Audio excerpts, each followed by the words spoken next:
Farming in Rust is evolving with every update. Back in the day, farmers were just mindlessly grinding cloth for trade, but now we've got tea brewing, fertilizer production, a whole range of crops to grow, chicken coops, pie baking, and this is only the beginning. Naturally, as farming expands, so does its usefulness. It's no longer just an alternative way to farm scrap. Food is becoming an increasingly important resource, and teas and pies now provide buffs, making them a key part of Rust's PvP meta. In short, while hardcore genetics and Gaiga farms raking in millions of scrap per hour might still be niche interests, having a basic understanding of the mechanics, enough to whip up a solid tea and a good snack, is now essential knowledge for every player. Crop plots, irrigation, genetics, lighting, temperature, chicken coops, bees, teas, pies, and even horse manure. This is your crash course in Rust agriculture. Let's get to it. Currently, there are 14 types of plants in Rust, all of which can be grown either in natural soil or in planters. First, we need seeds. In the forest biome, you can find hemp bushes. Near rivers, you'll come across pumpkins, corn, and wheat. In wooded areas, you can gather various types of berries, potatoes, roses, orchids, and sunflowers. Harvesting these plants not only gives you crops and flowers, but also seeds, which you can replant. But before we start planting, let's figure out why you'd even want to be a farmer. Hemp. The most versatile plant. Harvesting it gives cloth, an essential resource for many crafting recipes. You can sell cloth at the bandit camp, trade it in vending machines, or use it for personal needs. Corn. A must-have for horse owners since it restores a lot of stamina. It can be sold at the bandit camp, efficiently composted, and is used to make chicken pie. Pumpkin requires less attention than corn and heals 8 HP per bite, making it a solid choice for fights and looting monuments.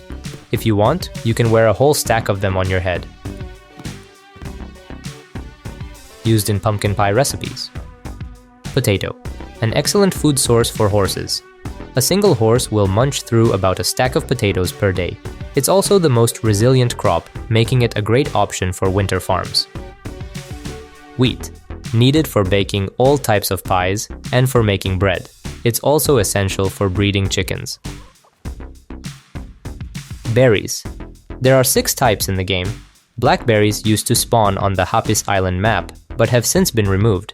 Green berries were originally only useful for a weak anti-radiation tea. But now, all 5 remaining berry types are valuable for tea brewing. Berries are also more resistant to environmental conditions than most other crops, except for potatoes.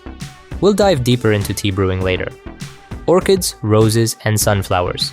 Purely decorative plants. I won't be covering them in this guide, but if you're interested, you can sell them at the ranch. Just keep in mind that the sell limit there is quite low. You can plant any seed directly into the ground or use one of the available planter types.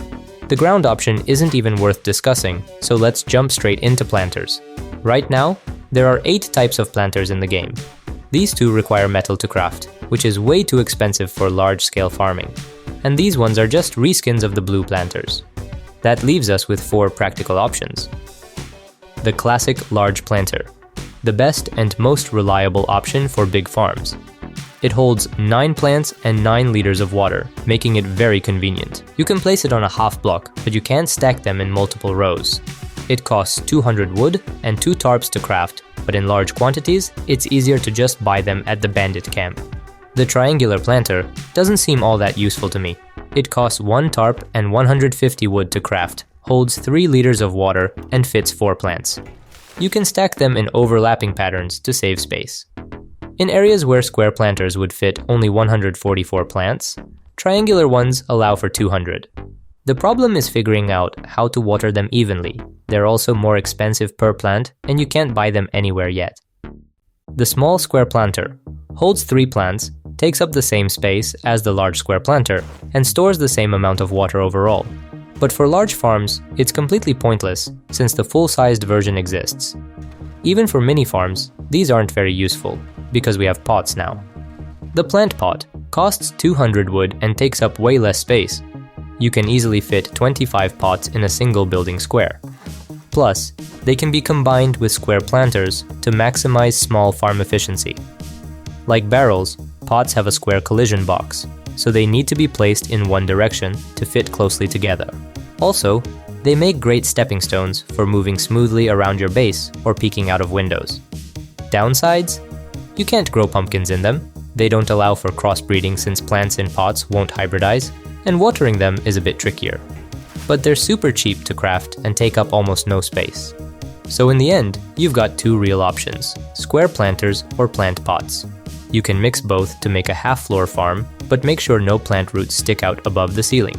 Otherwise, your harvest won't be yours for long. We've planted a seed. What's next? To figure out what our little buddy needs to be happy, just hover over it and press E. Let's break down each plant characteristic in detail. Health. You can pretty much ignore this. When planted, a plant's health is always near zero. For it to actually die, you'd have to drop its happiness to the absolute minimum, and we're not here to do that. Age. Useful for tracking how long it's been growing and when to harvest. But before we start timing our harvests, we need to understand the growth stages every plant goes through. There are 8 growth stages, all shown on your screen. The two most important ones to remember are crossbreed and ripe. Crossbreed is the key stage for gene manipulation. Ripe is the stage when the plant is fully grown and ready to be harvested. If you don't harvest in time, the plant will simply dry out and die. Also, you can just punch plants to destroy them, so clearing a farm doesn't require a bulldozer. You can see the current growth stage in the third line of the UI, along with a percentage showing progress within that stage. When it reaches 100%, the plant moves to the next stage, and the percentage resets to 0. Each stage has a fixed duration in the game's code, but the actual time depends on growing conditions, genetics, and plant type. For example, here's how long each growth stage takes for hemp, assuming 100% happiness and no genetic modifications. I also recorded growth times for other plants. It took a lot of time, by the way. You can check out the full table in the link in the description. The next line in the UI shows water consumption, which differs between plants and is also affected by genetics. This tells us how much water a planter needs. If a planter contains 9 plants, each consuming 5 milliliters per minute, that means you'll need 45 milliliters of water per minute to keep them hydrated, or 2.7 liters per hour. Yield. This shows how much harvest you'll get if you pick the plant right now. Naturally, yield depends on the growth stage and genetics. We'll get to that soon. The number in parentheses is the exact yield without rounding, in case you ever need it. Now you know. Cool.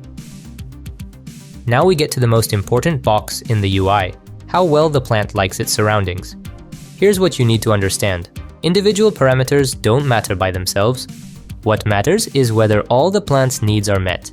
Even if light, temperature, and soil are perfect, but you don't provide enough water, the plant still won't grow. For people like us, the devs added a happiness stat. This is always equal to the lowest of all other parameters, and plant growth depends entirely on it. To increase happiness, you have to improve everything else. So let's make friendship with these stats and keep our crops thriving. To keep the light level at 100, you need to craft a UV grow lamp, set up light diffusers, and make sure the lamp doesn't stay on for more than 16 hours a day. Or you can just slap a default ceiling lamp up there and let it burn our sunflower's eyes 24/7. Nice. The lamp works for the entire planter, even if its light only touches a small part of it. And this is where some micro advantages of large planters come in. Let's say I plant some hemp in a pot right here. As you can see, the lamp doesn't reach it. But if I put a large planter in the exact same spot, I can light up all the sprouts inside because its edge extends into the lamp's coverage area. Speaking of coverage, the lamp works in true developer style. No, not the way you might think. The devs aren't complete idiots. The lamp's coverage is a hemisphere that extends about 2 floors down and 1 square foundation to the sides. Ceilings, of course, don't block it, because why the hell would they? And from this, we realize that to properly light up 2 floors of square farms, you don't need 8 separate lamps. Most farmers just place 1 lamp for every 4 planters. The smarter ones figure out that placing a lamp between 2 planters will light up 2 above and 2 below. But since my subscribers are ahead of your average vegetable whisperer, they'll figure out that if you put a sprinkler at the intersection of 4 foundations and hang a lamp on top of it, it'll light up 8 planters at once, 4 above, 4 below, and 1 extra like under this video. This is much trickier than lighting. Not only can plants get too little water, but you also need to avoid overwatering them. First, let's get this straight. A plant constantly monitors how full the planter it's growing in is with water. The exact number of milliliters doesn't matter. What matters is the percentage of fill. For example, we have 2 identical bushes. One is growing in a pot, the other in a large planter. Both have 600 milliliters of water, but in one case, that's super good, and in the other, not so much. That's because in a pot, 600 milliliters is 60% of its total capacity, while in a huge planter, it's just a drop in the ocean. So, we're not watering the plants directly, we're filling the planter itself, adjusting to its size rather than the plant's size. The optimal water level for a planter is 60 to 65% of its total volume, or simply put, about 2/3. But no one expects you to stand over a planter with a pipette, adding drops every time the soil dries out. Plants are pretty chill about it. Hemp, for example, will stay at 100% happiness as long as the planter is between 50 to 75% full. You can keep happiness at 90% with water levels between 45 and 85%. And for a steady 70% happiness, just keep the planter at least 1/3 full. These numbers don't depend on plant genetics, but they do vary by plant type. Some are fussier, others don't give a damn. As usual, I've wasted some of my precious time to put together a nice table with all the values for each of the 14 plants. You can download it using the link, same as always. Alright, goal set. We need to keep every planter at around 60% water. How do we do that? You can fill a planter using buckets, bottles, jerry cans, and a bunch of other methods. In small farms, jerry cans are the easiest to use at first. You can loot them by the road or buy them for pennies in Bandit Town. Just run to a water source, fill up, and... oh right, we need fresh water. In the game, fresh water includes rivers and swamps. There's also a water pump, but let's not get into that.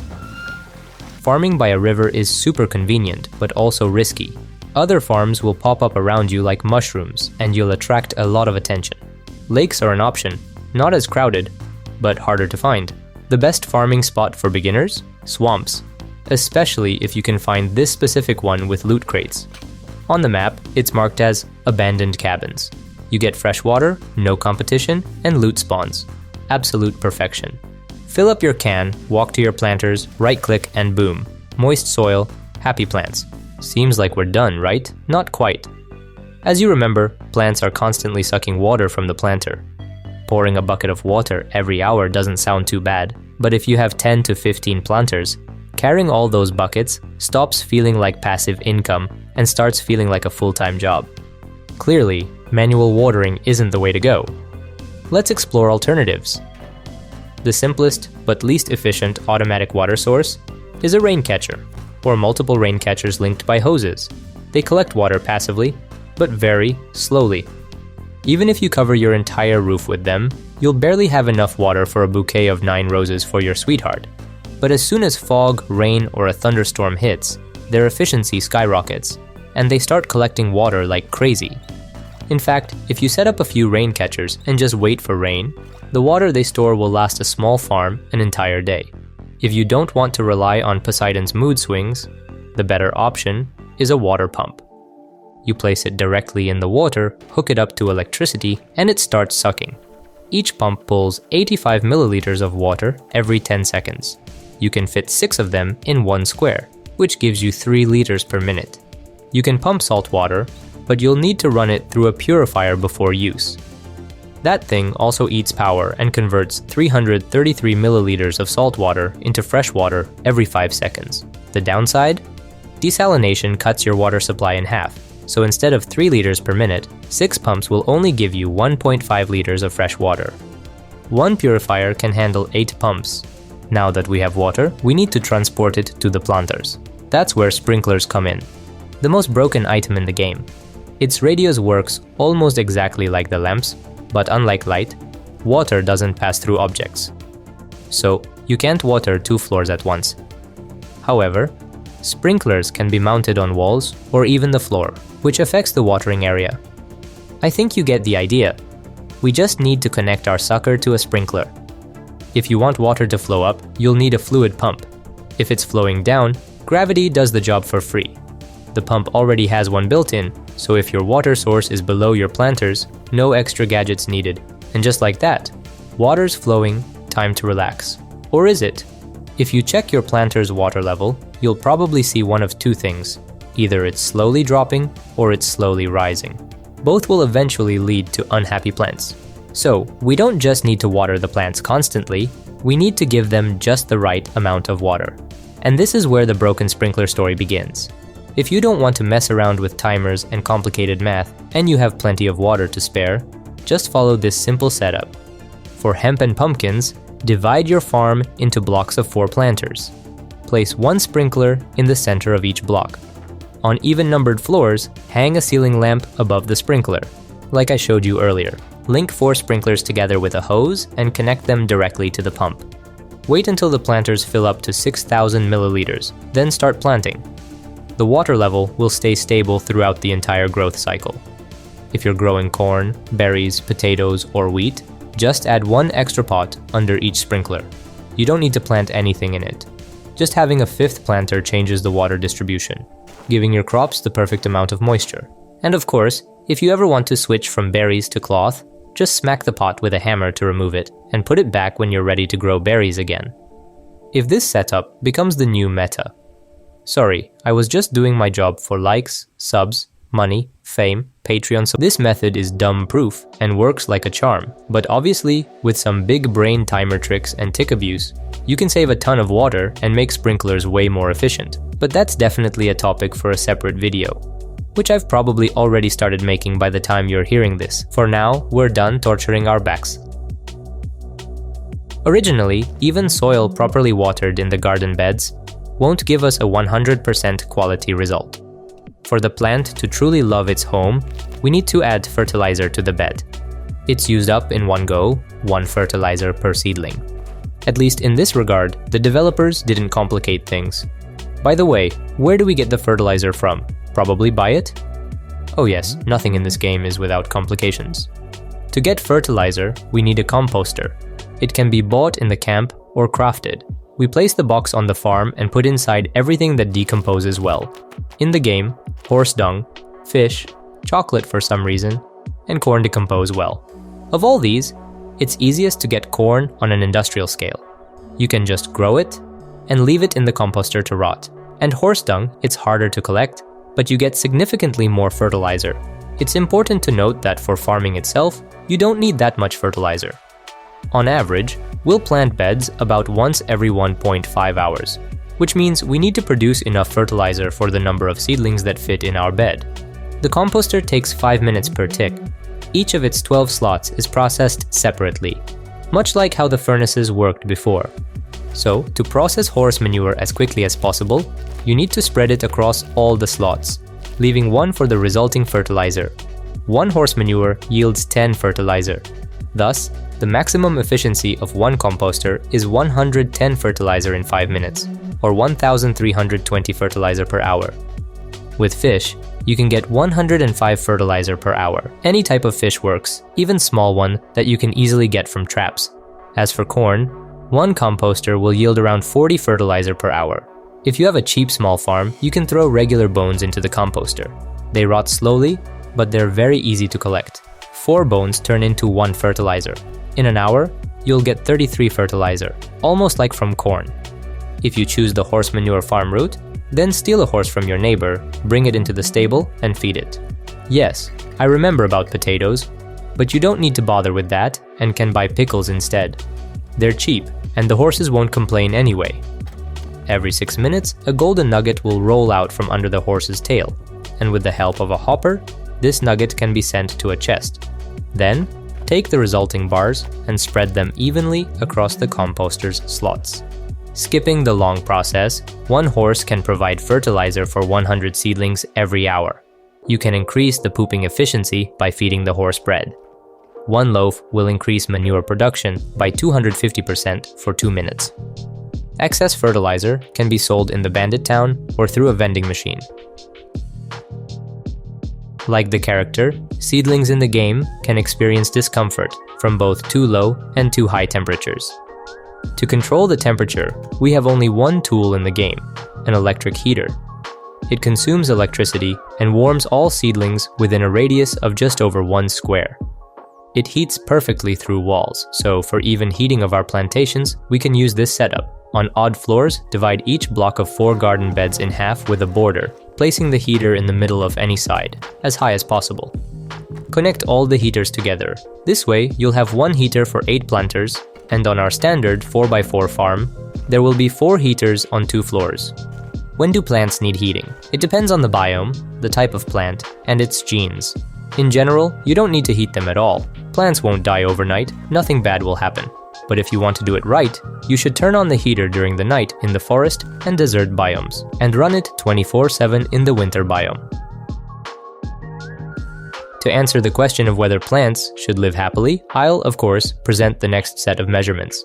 Here's a comparison of the efficiency of a hemp farm on 10 square garden beds without considering genes, and with constant growth, no pauses, and no cloning. As you can see, the difference between a farm with 70% happiness and the same farm with 100% happiness in terms of yield is almost double.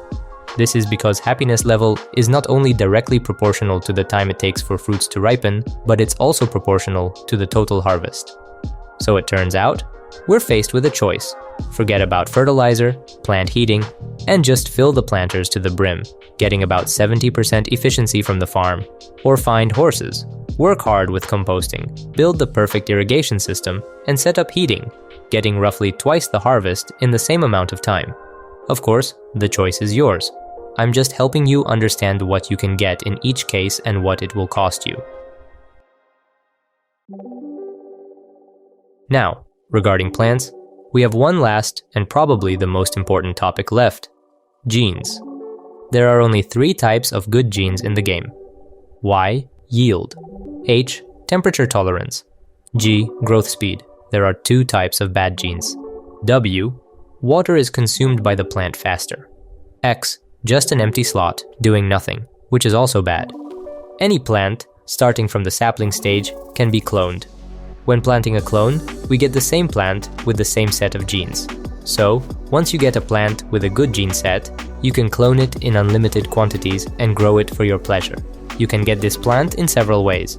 You might randomly get the perfect sapling from a regular seed, buy a ready-made clone from another player, or breed a plant with the required gene set through selection.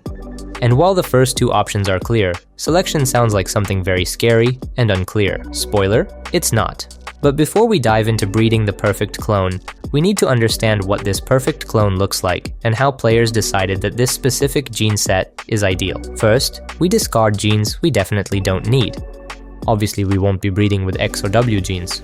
H is also a pretty useless gene because all it does is increase the plant's resistance to low temperatures. Here's a comparison of the happiness level of the same plant with 6 X genes and 6 H genes in different biomes at different times of the day. As you can see, even if you go all out and fill all the slots with this gene, we still won't get a level of comfort for the plant that a regular heater for 200 metal cans provide. In short, we only need Y and G genes, and the question is their ratio. There are 2 popular options, 3G, 3Y, or 2G, 4Y. Let's break down the difference between them. As you remember, G is growth speed. It's obvious that the faster our crop grows, the higher the farm's efficiency. At the same time, the less time seedlings take to mature, the more often we need to tend to the farm. So, the 3G, 3Y option is good for those who want to harvest more in less time, but will have to spend more personal time tending to the farm. The alternative, 2G, 4Y, will give us more yield per harvest, but it will take longer to mature. Another important nuance is the number of clones. The Y gene, besides increasing yield, also increases the number of clones you get from each bush. Therefore, the more Y genes in our seedling, the less time it will take to clone enough seedlings, which of course also increases the farm's efficiency. That's why the 4G2Y option isn't worth considering. Yes, our bushes will mature almost in an hour, but we'll spend much more time cloning because one bush will only give us 3 clones. Remember when we talked about 100% happiness? I mentioned that a hemp farm with 10 large garden beds yields about 1800 fabric per hour. With the same farm size, the correctly bred genes can give us a yield of 5000 fabric per hour. That's more than 50 fabric per hour from one bush. And now, when your eyes are burning with the desire to breed the perfect gene, it's time to learn how to do it. The mechanics of crossbreeding are generally very simple, and we won't need to dive into the details. At the crossbreed stage, a seedling inherits genes from its neighbors based on certain rules. These rules have already been laid out by me and many other guides, but to save you time, I'll skip the unnecessary theory and move straight to the practical part. I'll be using rustbreeder.com to help with this. First things first, if you want to breed the perfect sapling, you need to gather an initial stock of seeds. The more seeds you have, the higher your chances of success. If you are planning to grow berries, you can find at least a couple of bushes of the needed colors, plant them all, harvest, and simply eat them. By eating the berries, your character will get plenty of seeds, so you don't have to collect them across the map. Once your initial stock of berries is gathered, it's time to set up the first garden beds. Fill them with water manually or with automatic irrigation. Connect the lights and plant all the available seedlings at the corners of the beds. You can plant them close together, but in that case, it's important to harvest all the necessary clones before they reach the crossbreeding stage. When all the seeds are planted, ensure that the plants have enough light, water, and warmth, then walk away for about 15 to 20 minutes. When the growth stage reaches sapling, hold down the E button on any of them and clone the entire bed. We repeat this process for all the saplings and then store them in a chest. For convenience, move all the saplings from the right slots down. You'll understand why later. Open the console and type in this command, first without a value and then with the value 1. Next, go to rustbreeder.com and click Scan Rust. And now, strictly in order from top to bottom, left to right, click each clone. Once you've clicked them all, turn off scanning and click Calculate. A lot of information will appear, but don't worry, it's not complicated. The calculator generates cards for the clones you can get from your stock. They're already sorted from top to bottom by attractiveness. The most perfect genes have a rating of 6, but if you're just getting into farming, a rating of 5 to 5.5 will do. If you don't find any with that rating, it means you need to gather more random saplings and try again. Okay, you've chosen a card. What to do next? First, you need to find all the saplings you'll need for breeding. They're marked by numbers, and for convenience, I recommended you leave the right column in the chest empty. Look for the saplings listed on the card and add them to your inventory. First, we need to plant the central sapling in the garden bed. It can be either a specific sapling from our list or a completely random one. If the card specifies a specific one, plant it. If it says any will work, just take a regular seed or any unnecessary clone and plant it in the center. To save time, I recommend planting the clone with the highest number of G genes in the center, as the next step requires waiting for that sapling to reach 50% of the sapling stage. Once that happens, plant all the other clones listed on the card and wait for crossbreeding. In the end, you should get the exact sapling you wanted to breed. Sometimes, there's also a logo with a letter next to the saplings. This indicates that for successful crossbreeding, it's important to plant the clone in the direction specified by the calculator. Take the first two, turn to the east, plant them, then turn west and plant the other two saplings.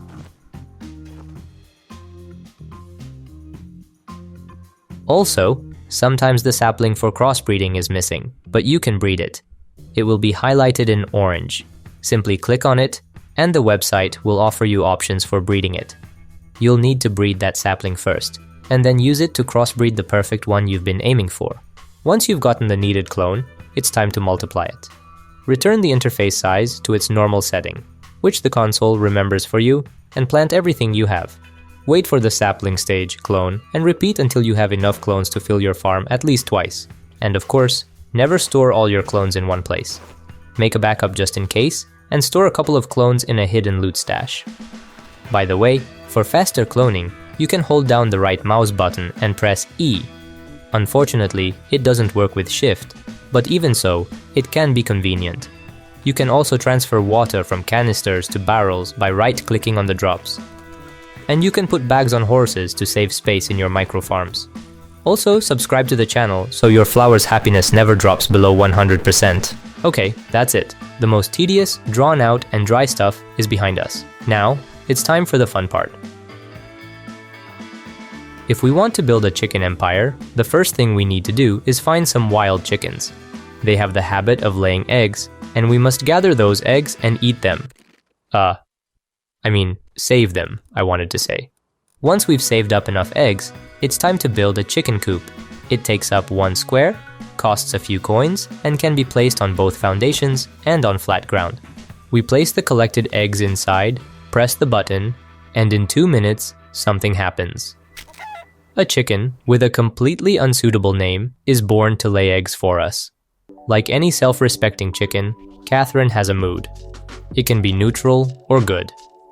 In a neutral mood, the chicken walks around all grumpy and hardly lays any eggs, while optimistic chickens can restore their health and lay up to 10 eggs per hour. To improve the chicken's mood, you need to fulfill 4 of its wishes. Pour water into the coop, place some wheat inside, provide access to sunlight, and pet it on the head. Speaking of numbers, 1 chicken consumes about 6 milliliters of water and eats 1 unit of wheat per hour, and you have to pet the pets on the head once every 5 hours to keep their mood good. Since you can pet them multiple times in a row, the chickens won't stop loving you overnight, so don't worry. Interestingly, even without food or water, chickens will still breed perfectly fine. Just throw an egg into the coop and wait for about 10 hours. You'll get 10 to 20 eggs, and the chicken might not even die. Chickens don't just eat wheat, by the way. You can also feed them apples, worms, bugs, corn, granola bars, potatoes, or pumpkins. The maximum number of chickens that can fit in 1 coop is 4, so 1 such upgraded 4-slot coop with a view of the city can provide up to 40 eggs per hour. However, a coop can only store up to 20 eggs at a time, so making this farm passive would be quite challenging. And of course, if you don't feed, water, or show your chickens some love, they will die. Do chickens get upset if you hit them on the head with an axe a couple of times? Not really. To become the bee king, the first thing we need to do is find a beehive on an oak tree, hit it with something, and complete the quest of escaping from the swarm of bees. For this, you can use water, a torch, Flamethrower. If nothing suitable is available, you can simply run away from the bees. The honeycombs you collect need to be magically turned into jars. With a 10% chance, instead of a jar, you'll create a core. Once you craft a beehive and place the core inside, you can safely produce honey. As you might have guessed, there are 3 bee wishes to fulfill. The beehive must be placed outdoors. Even a structure like this can be considered outdoors. But sometimes it's the other way around. For example, if you leave the passage to the hive on the left side, it will still complain that it's walled in. So first, check the indicators, rotate the hive if necessary, and then insert the core inside. The second wish is to maintain the temperature, which needs to be done exactly like for plants, except you won't be able to escape overheating in the desert. During the day, it will always be only 50%, so breeding bees in this biome doesn't make any sense. In the forest, however, the temperature will drop at night. This can be fixed with a heater, so it's best to place the hives around it. You can easily place up to 30 hives around 1 heater, especially if you use the upper floor. But whether it's necessary to bother with heating in the forest biome is still an open question. Excessive heating during the day will lower the bees' happiness, so you'll have to build an automatic activation system with a solar panel. However, if you don't heat the hives at night, their overall efficiency will decrease by only 12%. But in the desert, ignoring heating is definitely not a good idea. During the day, their happiness will drop by just 25%. But in return, for those 25%, the hives will be almost 4 times less effective. At night, they won't produce honey at all. Thus, in 10 hours, instead of 90 honeycombs, the bees in the desert will only produce 20. And then there's the humidity. Bees don't like to hang out in the rain, so you definitely need to build a roof over the hive. Alternatively, you can light a fire near the hive. Yes, a fire. Insects like smoke, right? Seems like developers sometimes need to step out of the office. When we obtain a core, it will be of the 3rd quality. With 100% happiness, the hive with such a core will produce honeycombs every 6 minutes and receive 2 experience points. After 10 hours, the core's quality will improve to the 2nd level. doubling the honeycomb production speed. However, due to tick mechanics, the actual production time at 100 happiness becomes 4 minutes instead of 3. Then you need to wait almost 7 hours, and after collecting 400 more experience points, we'll have bees that produce honey every tick or once every 2 minutes. To collect honeycombs without losing health, you'll need to wear a hazmat suit or leave one comb inside. Honey can either be eaten or sold to the bandits for scrap at a 1:2 ratio. So, one hive with a 3rd level core will generate 20 scrap per hour. A 1st level hive will generate 60 scrap per hour. For comparison, one horse will bring about 100 scrap in the same time. It turns out that if you collect enough cores and level up your bees, you can have a decent passive income by the end of the 2nd wipe day. But a hive can only hold a maximum of 500 honeycombs, so this passive farm can only last for about a day. By the way, to avoid manually opening honeycombs and collecting useless cores, you can smelt them in a furnace. This way, the chance of getting honey will be 100%. In general, if you place enough hives, you can truly get a continuous scrap source completely for free. The only problem is that the hives need protection, but thanks to some wall stacking, you can achieve a result like this. This is a safe bee farm that can generate over 1000 scrap per hour. A video guide on how to build it will be available through the link in the description. Use it while it's not patched. Growing plants, harvesting honey, and chicken coops open the gates to the world of buffs. By studying and setting up a cooking table, we can brew teas, bake bread, and make pies. These special items will grant the character buffs, each of which can help not only with resource gathering, but also in combat. The mixing table also has some of the functionality of the cooking table, but I don't recommend wasting time on it. There are fewer recipes and it takes up more space. It's better to just place the full cooking table and enjoy the benefits. Plus, it comes with a built-in grill for cooking meat and other products. To make tea or bake a pie, no special skills are required. The cooking table will automatically suggest what and where to place ingredients. And the descriptions of the resulting dishes will tell you what buffs the player will get and for how long. This video recording was accompanied by hours of testing, studying mechanics, and bugs. Like in any other guide, I tried to be informative but not too boring. If I succeeded, I'd be happy to receive comments and likes. You can support the channel by subscribing on Patreon, and a special thank you to these people. In exchange for your subscriptions, I share various useful tables, tests, and other information I gathered while creating this video. There you'll find water distribution across plots, growth speed of all plant types by stages, and the current measurements of gene effectiveness. Basically, everything I could get, I dumped on the table. Be sure to send this guide to your clueless friends, and as usual, see you in the next videos.